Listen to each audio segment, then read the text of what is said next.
In 2004, if you wanted to understand internet culture, you didn't go to Facebook. Most people had never heard of Facebook. Instagram didn't exist. Twitter didn't exist. TikTok was years away. If you wanted to know what music people were listening to, what they looked like, who they were dating, what they thought was cool, you went to MySpace. For millions of young people, MySpace wasn't just a website. It was a place, a digital neighborhood, a messy, colorful, constantly changing corner of the internet that felt alive in a way few websites ever had. Every profile looked different. Some were covered in bright colors. Others played music the moment you opened the page. Users added photos, personal messages, background images, inside jokes, favorite bands, animated graphics. Sometimes the pages looked terrible. Sometimes they looked amazing. That wasn't the point. The point was that they felt personal. The internet in the early 2000s still felt new. People weren't worried about personal brands, algorithms, influencers, or engagement metrics. Most users were simply having fun, and MySpace gave them a place to do it. The site grew at an incredible pace. Teenagers joined. College students joined. Musicians joined. Entire friend groups moved online together. For many young people, checking MySpace became part of daily life. School ended. You went home, turned on the family computer, and logged into MySpace. The website became especially important for music. Long before Spotify playlists, long before TikTok trends, independent bands used MySpace to find audiences. Some artists built careers there. Others found fans across the country without ever signing a major record deal. MySpace wasn't just a social network. It was a music platform, a messaging platform, a discovery platform, and for a brief period, it felt like the center of the internet itself. Looking back today, it's easy to forget how dominant MySpace became. But in the middle of the 2000s, few websites felt more important. Few companies seemed better positioned for the future. And almost nobody believed another social network could replace it. That belief would not last long. If you used MySpace in the mid-2000s, there was one person you definitely knew: Tom Anderson. You may not have met him. You may not have spoken to him. But he was already on your friends list. The moment someone created a MySpace account, Tom became their first friend. His profile photo was everywhere. A simple picture of a smiling man standing in front of a whiteboard. For millions of users, it became one of the most recognizable images on the internet. The idea was surprisingly simple.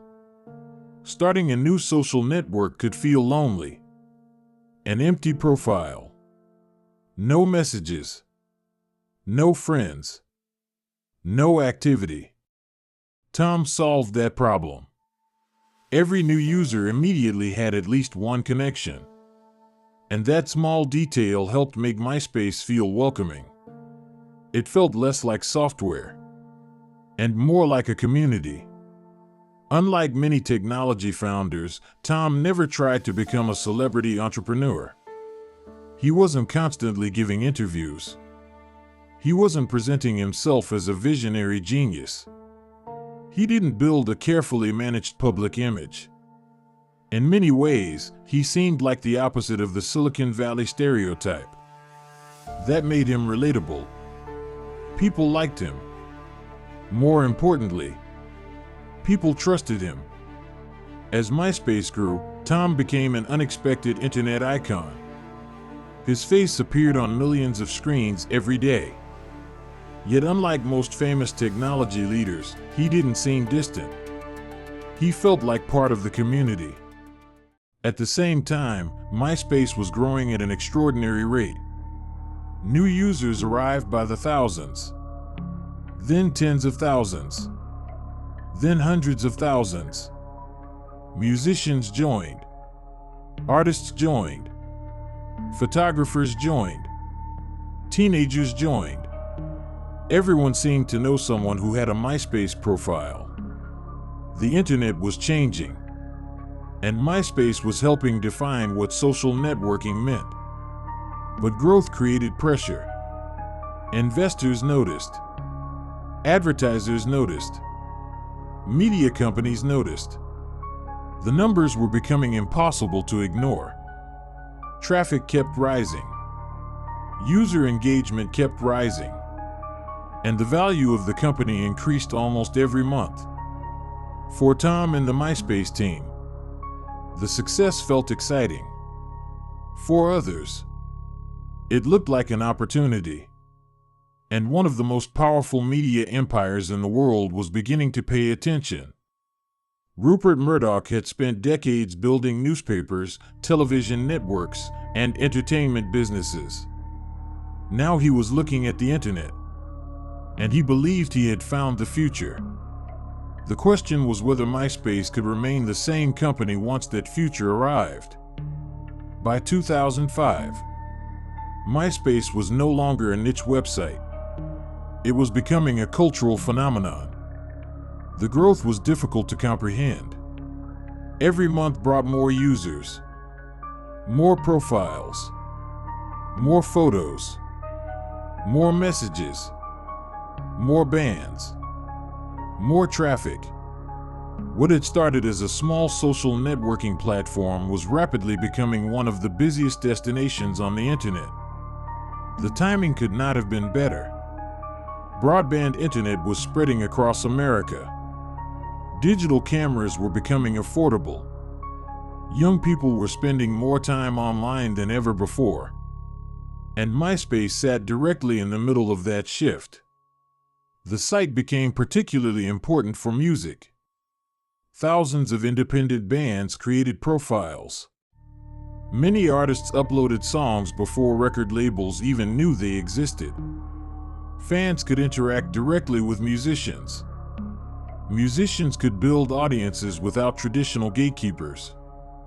For the first time, a teenager in a small town could discover a new band online before hearing them on the radio.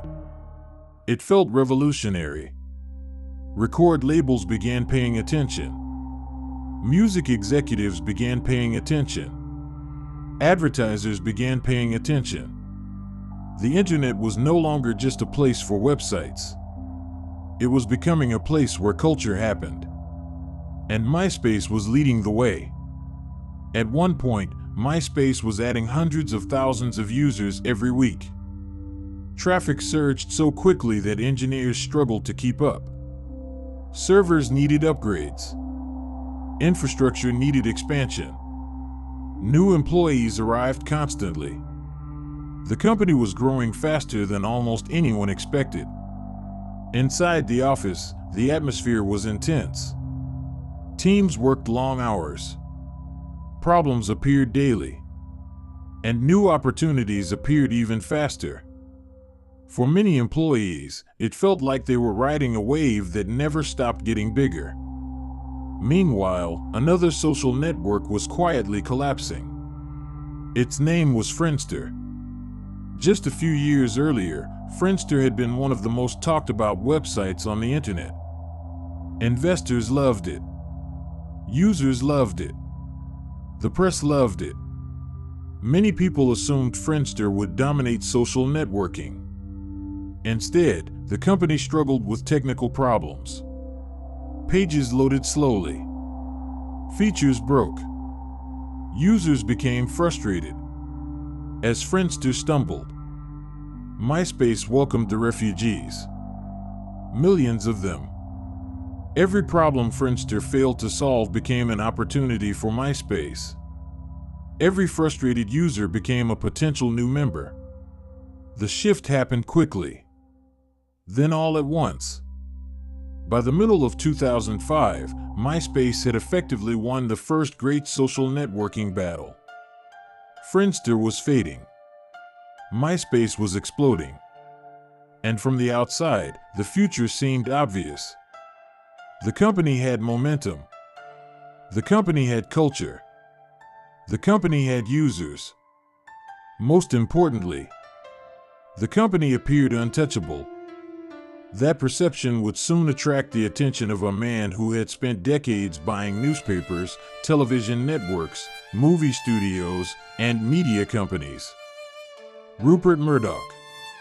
And he believed MySpace might become the most valuable media property of the internet age.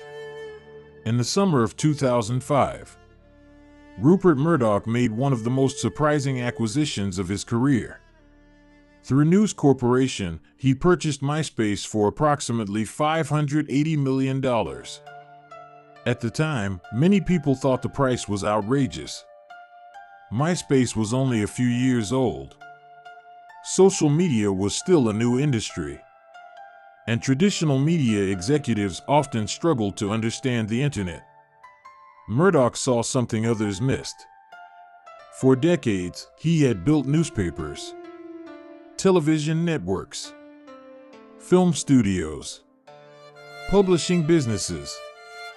He understood audiences, and he understood attention. What worried him was where that attention was going. Young people were spending less time with traditional media, less time watching television, less time reading newspapers, less time consuming the products that had built his empire. Instead, they were spending hours on websites like MySpace.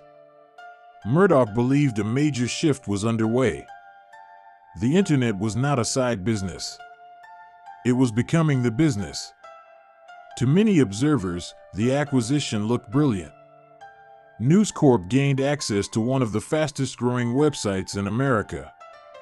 MySpace gained the resources of a global media giant. On paper, both sides seemed to benefit. The market loved the story. The press loved the story.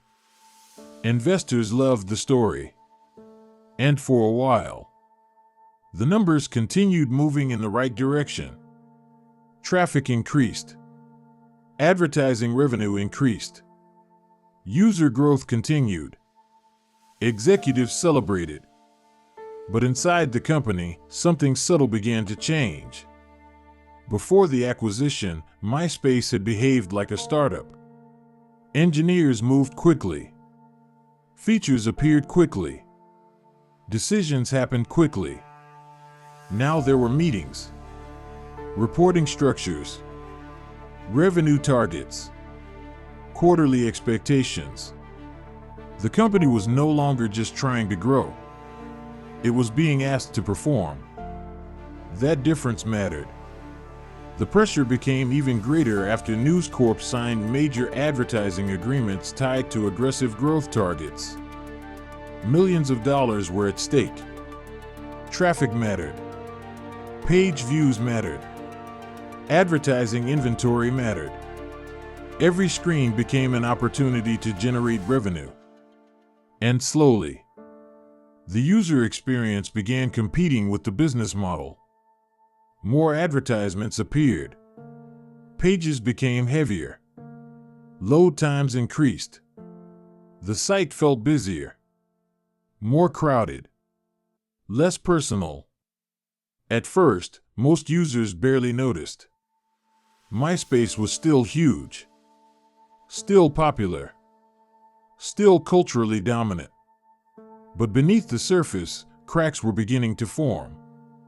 And while executives focused on maximizing traffic, a much smaller company in California was focused on something else entirely.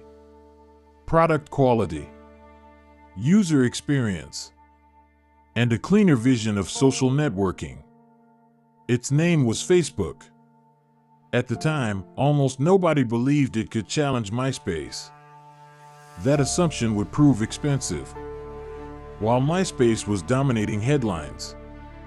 Another social network was quietly growing. It did not have the largest audience. It did not have the most traffic. And it certainly did not have the strongest brand. In fact, many internet users had never heard of it.